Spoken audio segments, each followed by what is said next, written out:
Okay, so I'm gonna do this Styx ranking video. I'm also gonna do another video. Two Marauder albums I've been listening to, and the first two solo albums from Wendell Williams. But we'll get to that soon. I'm really just pissed off and frustrated.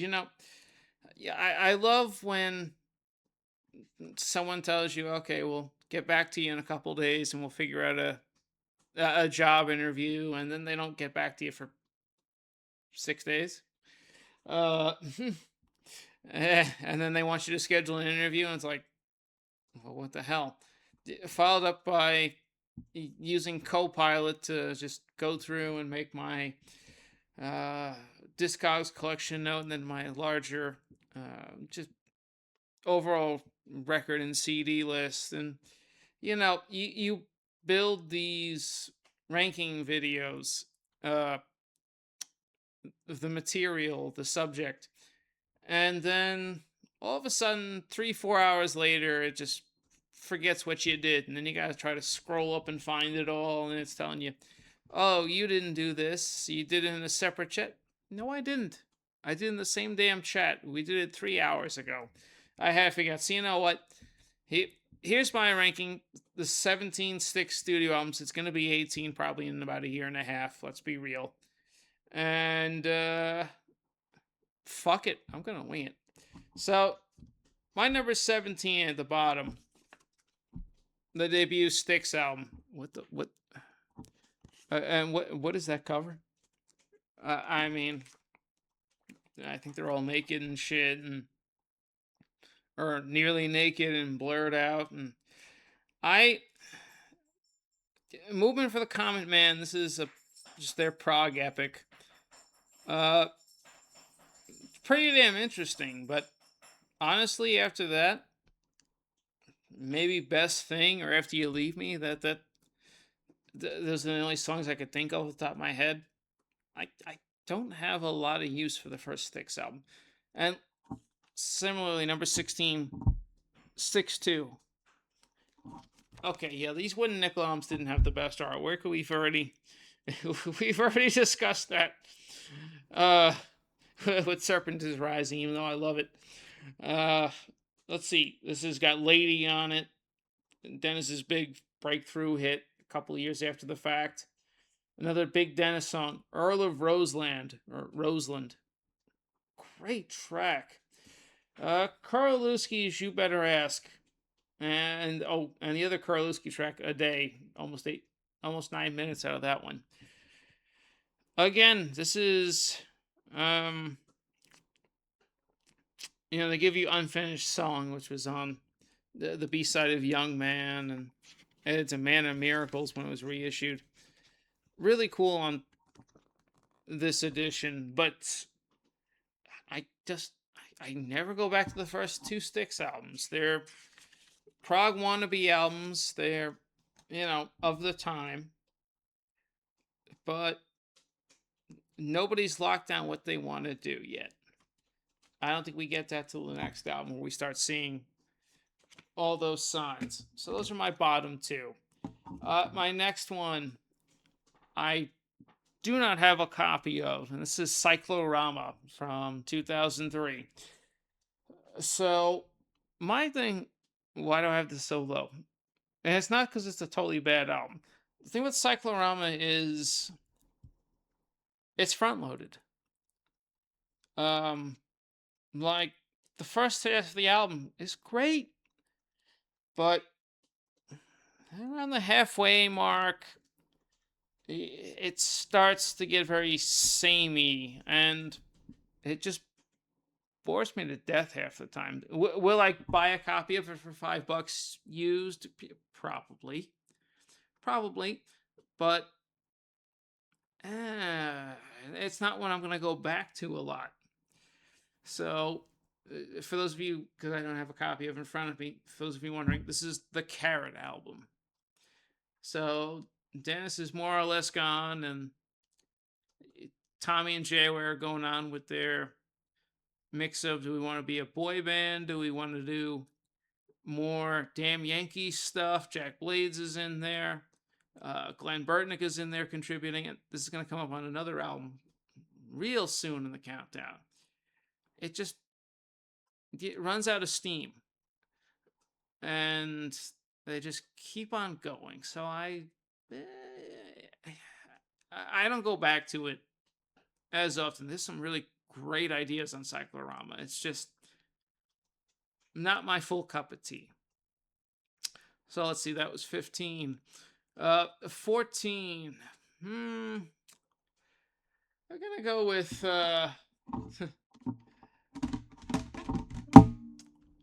you know what? 14. We're gonna go with Edge of the Century. Man, I love Love is the Ritual.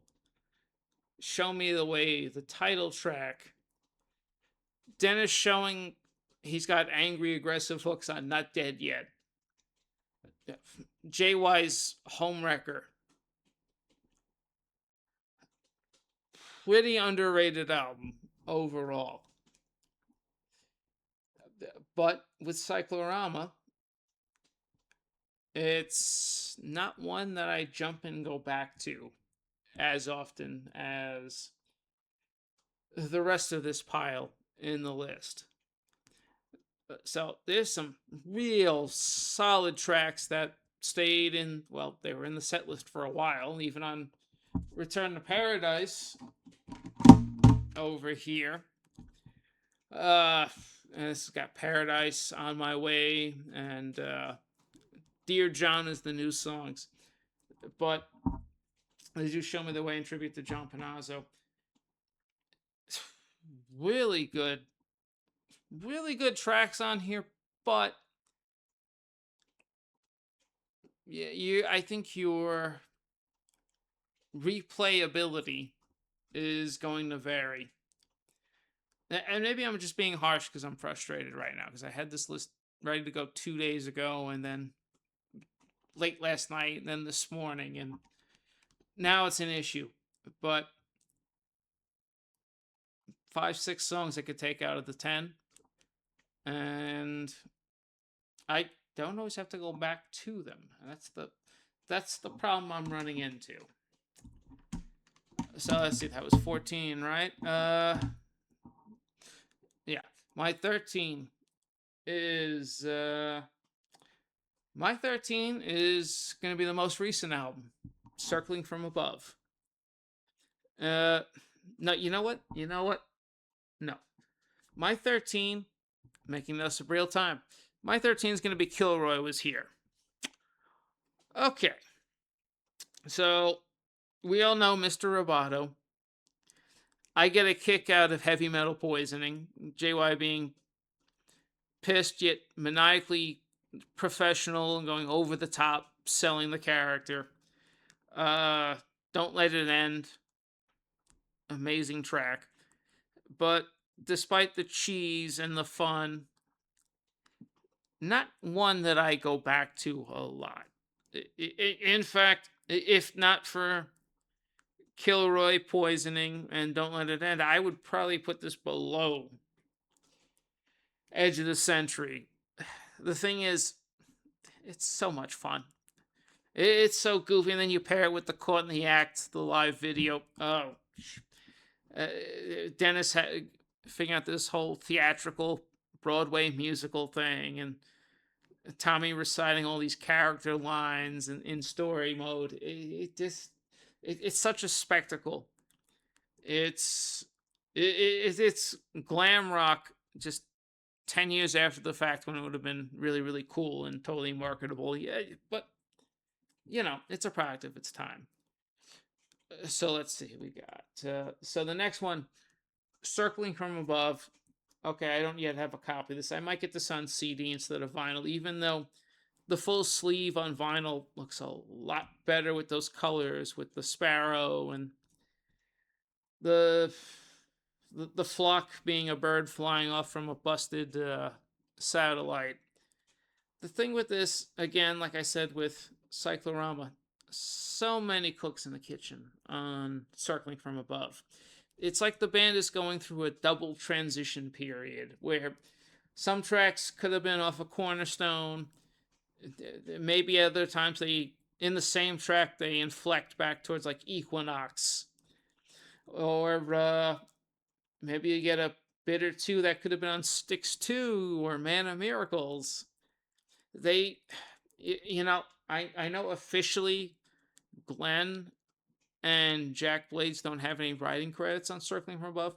This is the 2025 album.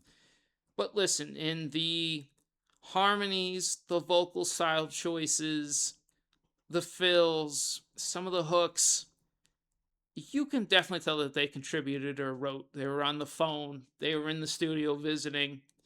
I really thought one or two of the tracks that Glenn was fucking singing instead of Larry Gowan. So clearly, this is a band trying new things. Good for them. I love experimentation. I love progressive. This is why I said at the start of this video, we're probably going to get an 18th album here in the next year or so. Because they're trying all these new things and dipping into every era, looking for a new identity to keep it fresh. Cool. But a lot of these songs kind of go in and out, and I've played the album 3-4 times already. And a lot of it's one of them is directly a Who track. Of like I had to go put on Who's Next, Baba O'Reilly, and Won't Get Fooled Again right afterwards. And I said, yeah, okay, we're dipping into our heroes now, and that's not entirely what I want from Styx. Again, I love prog. I love experimentation. It's just you set the bar high with The Mission and Crash to the Crown, and this is like half muddied water, and yeah, no, we'll figure something out. Let's try 5 different things and see which gets over with the fans. And it's a good album. It's just, uh, mm. Maybe some more immediate things like Red Storm and Hold Back the Darkness. That type of thing. Mission on Mars. There's not quite the same immediacy on Circling from Above, and I think that bites it in the ass overall. So coming up next, what am I up to, 9? I think so. Yeah, I think so. We're gonna go with Cornerstone. Much better than I remember it being on the past. Again, I don't own a copy of this one either. My mistake. But Lights is killer. Borrowed Time was on my top 30 list. I left Babe off the thing because I'm just so sick of hearing it. But this was, again, a band that had 3 incredible albums in a row. And next thing you know, it's 79, and they got to figure out where they want to go next with it. So it's solid, but we're getting more into the synths. We're getting even more pop AOR. Boat on the River is just incredible too. I liked Love in the Midnight, but the songs don't, like with Circling from Above. The songs are good. I'm not complaining about it. It's just that 2-3 listens in and you don't quite remember how they go. Do you know what I'm saying? Yeah, Boat on the River stands out. Lights, Borrowed Time. But some of them, it's like, oh, okay, we're the Cornerstone, like Circling from Above in 2020. This is a new Hinge album. Well, we're on a roll, but we got to go into 3 or 4 other different things. Let's try something else here. Let's get more acoustic. Sea shanty type of stuff, which they done. I know they done Serpent is Rising, but Boat on the River is that weird mixture of okay, let's see where we can take this next. And so it's not the strongest album in the catalog. It's an important album. I'm not saying it's not. Yeah, I'm not saying I'm not about to order a $2 copy of it that's very good plus all around from from Discogs and finally fill in the gap. But it's not, again, one that I'm going to reach for constantly. So that's my thing with Cornerstone. My next one, I've completely lost track of the numbers at this point, and I'm just ranting. I know. Shame on me. My next one is, as my damn bandage comes off. Yeah, I picked the damn busted piece of nail off my finger, and I've got this hypergranulation tissue that's extremely sensitive, and if you move it left or right, it bleeds like a stuffed hog. Pain in the ass. Now I got scheduled going to a hand specialist. My damn fault for not putting the knife down. Death by my own hubris. My next one, probably going to be a surprise, but for my next one, I'm going to go with a real shocker for me. Man of Miracles. Man, I played the digital version on YouTube the other day, not the CD version. That album's a lot stronger than I remember it being. Having a Ball, Song for Suzanne, JY's A Man Like Me, the heavy rock and Lies, JY's heavy rock and Southern Woman. Oh, this is... Man of Miracles, I know, isn't everyone's favorite, and okay, that artwork's kind of appalling, too. What did I say? These wooden nickel albums, But this fourth album, they're starting to tighten up. Oh, Evil Eyes. Dennis's Evil Eyes. It's fantastic. The songwriting is sharpening. No, Tommy isn't there yet for another year and a half. But of the wooden nickel prog albums, this is where Serpent is where they started to show signs of it, but they couldn't get out of the glam and Zappa goofy aspects of it. This is where you get the signs of who this band is going to be. And again, everyone shits all over the first 4 albums. Yeah, I shit over the first 2 just to start this video for the first 3-4 bands. But by this 4th album in 1974, they have a really strong idea of where they're going.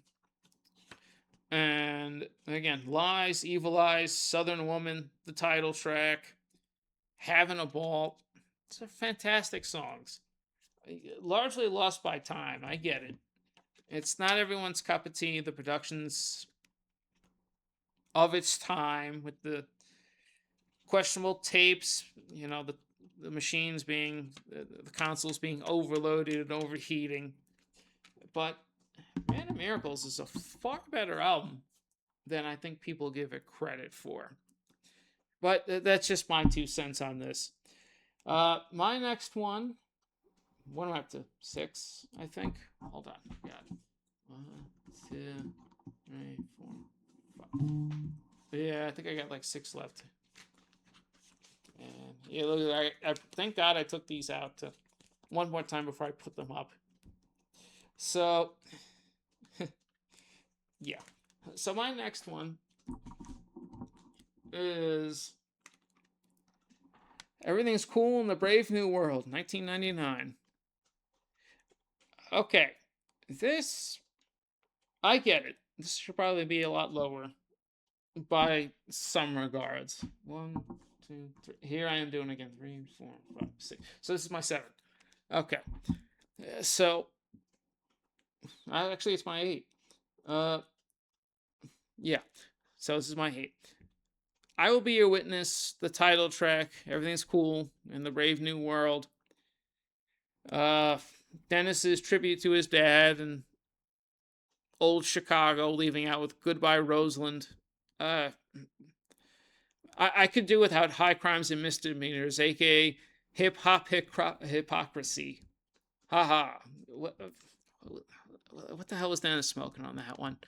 I don't know. Brave New Face, JY on What Have They Done to You, being this really groove heavy, borderline industrial synth monster, fallen angel. This is a lot better than you remember. Okay, yes, like I've said, context is important. The band is totally splintered at this point. John's passed away. They're legit getting this done with early Pro Tools and recording each other down the damn phone and overdubbing, because JY and Tommy have totally gone more for what's the new pop forms. So, as I said, the boy bands, NSYNC, 98 Degrees, Backstreet Boys. They're going more towards those types of grooves, the choruses. It's all smooth. Smash Mouth. You're getting bits and pieces of that point in time. Christina Aguilera, Justin Timberlake solo. You're getting those production styles, the over the top slickness. And then on the other hand, there's Dennis doing his big sprawling melodic epics. There's no not dead yet angry Dennis. This is just Dennis keeping it classic Styx on his tracks, except for Hypocrisy. What again? What the hell is that? But this is actually a solid album. If you expand your horizons, open your mind and your ears. Don't expect total classic 75 to 83 Styx. Oh, there's definitely some 83 Styx on this, and some Cornerstone. But it's extremely sharp. It's a product of its time and of a band splintering at the seams. But they pull it off. Even if it is relegated by the time period, they pull it off. So, no shade. Brave New World. Okay, my next one. Let's keep goofing up. My next one should be my number 7, and that's The Mission.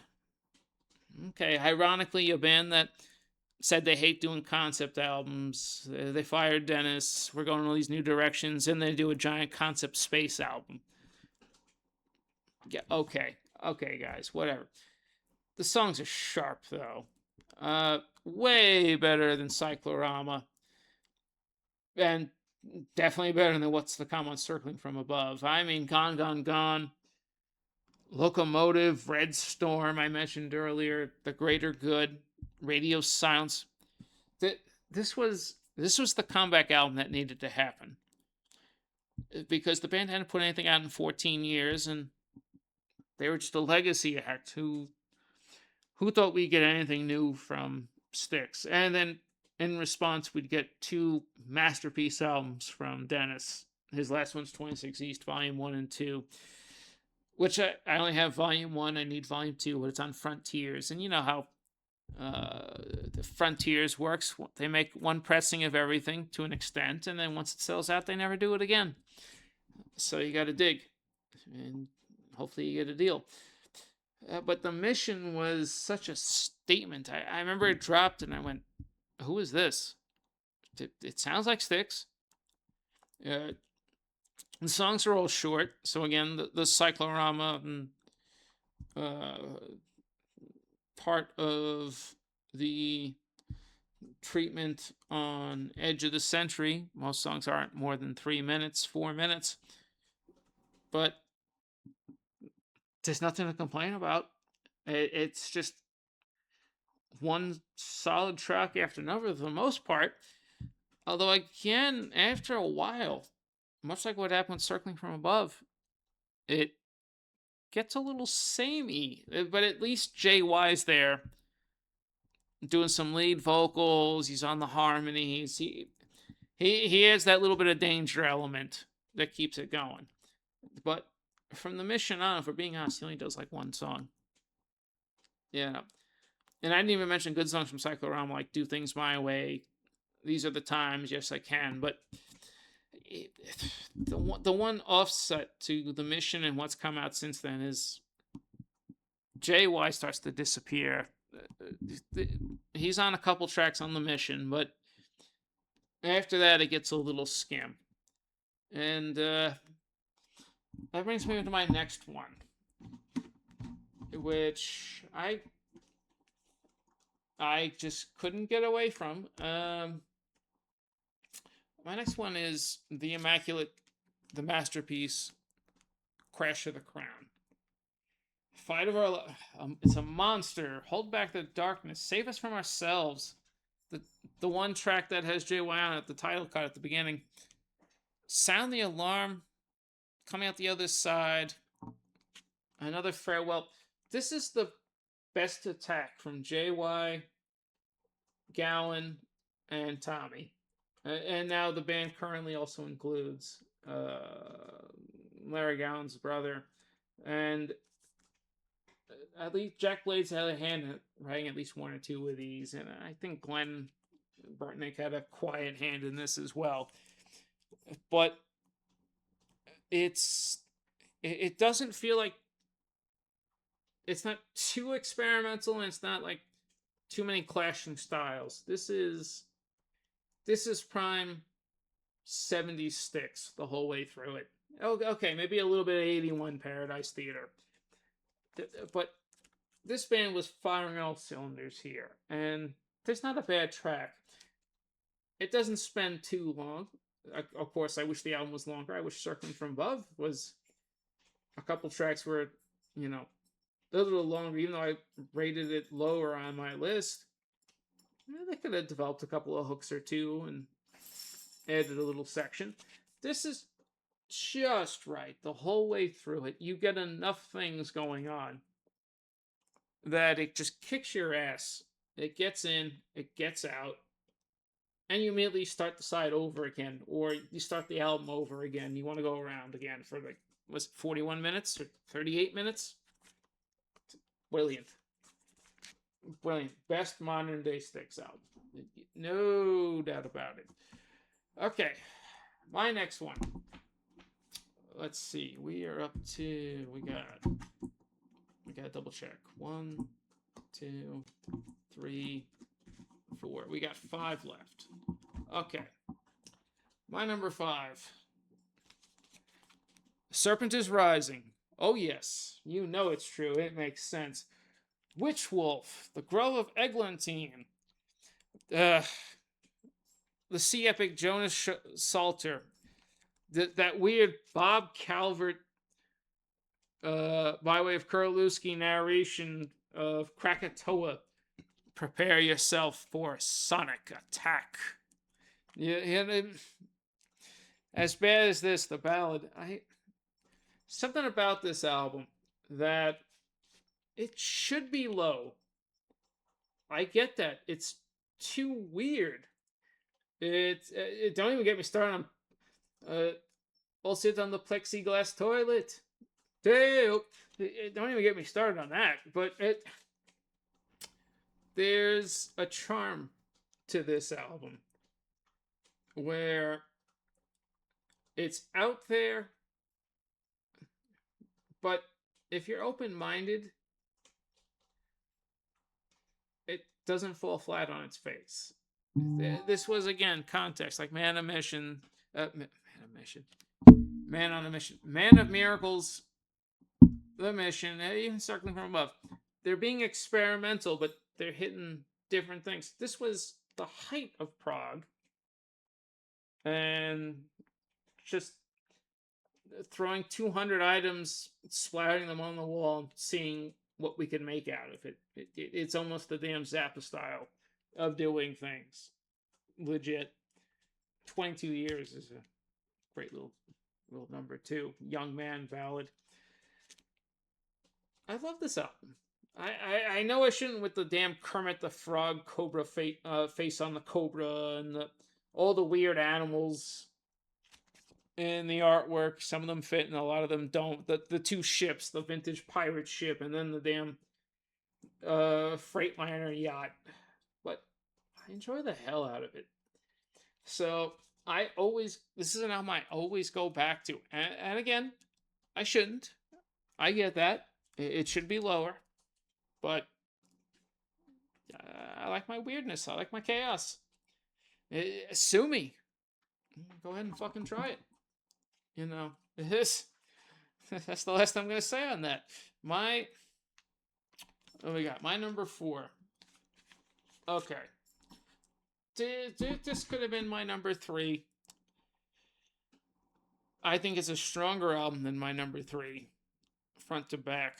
But Tommy's Arrival, Crystal Ball. God damn, it was 1976.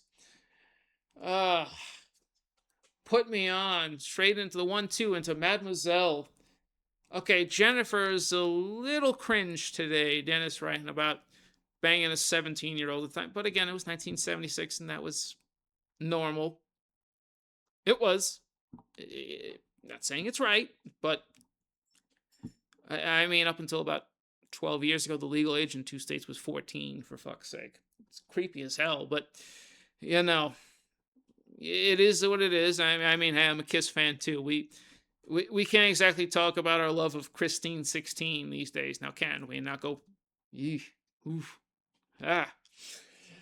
But Jennifer's a good song. It's just, The amazing title track that Tommy brought in, it was acoustic, he brought in, and he also had a demo tape of it, which goes heavy at the second half. Again, Dennis, to his credit, being the visionary of the band, saying, no, we're not going to leave it totally acoustic. The hard rockin' Tommy-led Shoes. This old man, it's a great ballad about aging, family, responsibility. Dennis just almost steals side 2 with that one. That's like a deep cut that I think deserves more time and more revisits. Then we get the cover of Claire de Lune into a total Dennis epic, Ballerina. This album, of all the ones I went back and replayed, this one shocked me because I bought it, I played it a couple times, I put it away. For all that I said about the initial pieces starting on Serpent is Rising and then it's sharpening, Crystal Ball is just an astounding statement. And what do you know? I fucked up and I forgot an album. But that's okay because I'm gonna work it in right now. So this is actually my number 5. Ooh, whoops. This is what I get for not stopping and not being frustrated. The next one is going to be Equinox, which is 75. Whoopsie. Sweet Madam Blue, the initial full-blown Styx album that we all know and love. You know, Equinox is just a masterpiece. Light Up, Lorelei. Okay, I should probably switch these around and put Crystal Ball ahead of Equinox in the end. I gotta admit, there's something about the drive on Equinox that I could easily flip these back and forth and, you know, not be a total fucking hypocrite loser without a properly made list in front of him. You can't go wrong with either Equinox or Crystal Ball. Maybe I would put Crystal Ball ahead of Equinox, you know, because it's what I get for having gaps in my collection and doing this list and everything. But some days I do prefer Equinox. It's a little out there, but the attack is sharpened. And then when Tommy shows up, you know, it becomes a whole other beast. But you know what? I would probably put Equinox above Crystal Ball right now because, again, Jennifer, nice track, but oof. So where the hell am I right now? We got Crystal Ball. We've only got we definitely got 3 left now, don't we? Yeah. Okay. So with that goofiness aside and my failures again as a list maker and not taking the 10 minutes to remake the list and go with it like I should have. My number 3, Pieces of 8. For some people, half the people, this is probably your number 1. As is the predecessor. Oh my god. Why is this my number 3, even though the entire second side of this album is all killer? If this album was just the 4 songs on side 2, think the Halloween EP, the debut, or the mini LP, because that, it's 5 songs in 25, 26 minutes. If this was just Blue Collar Man, the Queen, Beware the Queen of Spades, Renegade, Pieces of 8. Oh, I forgot. There's a 5th song, Aku Aku. If you just had those, or you take Aku Aku off and you put Lords of the Ring or Great White Hope instead, this might be the greatest Styx album of all time. My thing is, some days I'm not in the mood to hear Sing for the Day from Tommy. I do like Great White Hope. It's weird, the Dennis boxing ring announcer intro, and then JY is just, JY is a fucking maniac. But then you get a more soulful, at times folksy delivery from JY on Lords of the Ring. Again, incredible song, but someday the side A kind of. Some days I'm in the mood for the entire side A, and other days I'm like, I don't need to play these songs 3-4 times in a row. I could do with I'm Okay once or twice, or The Message once or twice. So for me, even though 2 of my top 5 songs are on side 2, Pieces of 8, parts of it are just, I'm not in the mood to hear it 3-4 times in a row like I am the tracks on side 2 constantly all the time. So that's why it's my number 3. Not because it's a bad album, it's an incredible album. But again, some tracks are what they are, and they hit differently some days. My number 2, we're rocking the Paradise tonight. Getting darker in here. God, rocking the Paradise. Mirror, mirror on the wall, I'm snowblind. Too much time on my hands. The best of times, halfpenny, twopenny. This is their greatest concept album. For a band that says we don't do concept albums and they're going to kill us, but then they give us the mission. The album after this, yeah, it definitely killed them at the time, being a little too theatrical Broadway. But, again, Kilroy was here, give him credit for trying it. Paradise Theater is just this brilliant. It's show tunes meets existential drama, drug use, social commentary, and cultural commentary, getting older, being a hit band, everything. Oh, and of course, the end of a legendary theater in Chicago, hence Return to Paradise, the reunion show, and the video and CD, 2 CD. This album, from start to finish, you remember this album. Even if there's a song you don't like as much, you're going to put it on and not care. It's just, it's sequenced in such a way, going through all the different feels that they all speak to you in one way or another in your existence. So, Paradise is my number 2. Obviously, we can all tell what my number 1 is. This isn't any goddamn surprise. It's fucking The Grand Illusion. After all, when you think your life isn't as good, you want to keep up with the Joneses, how happy they all are. They got the money, they got the new cars. Everyone on TV is smiling. As my damn gauze pad falls off. Yeah. It's all a grand illusion. It's bullshit. And don't forget, you're also fooling yourselves, being a angry young man. When in doubt, come sail away. You know, we can't all be superstars. We just went through our 250th birthday as a country. You know, how many people do we know as Miss America, and then they faded away into obscurity and pain. JY just absolutely rocking on that track. Uh, you know, and we go to side two, with Miss America, but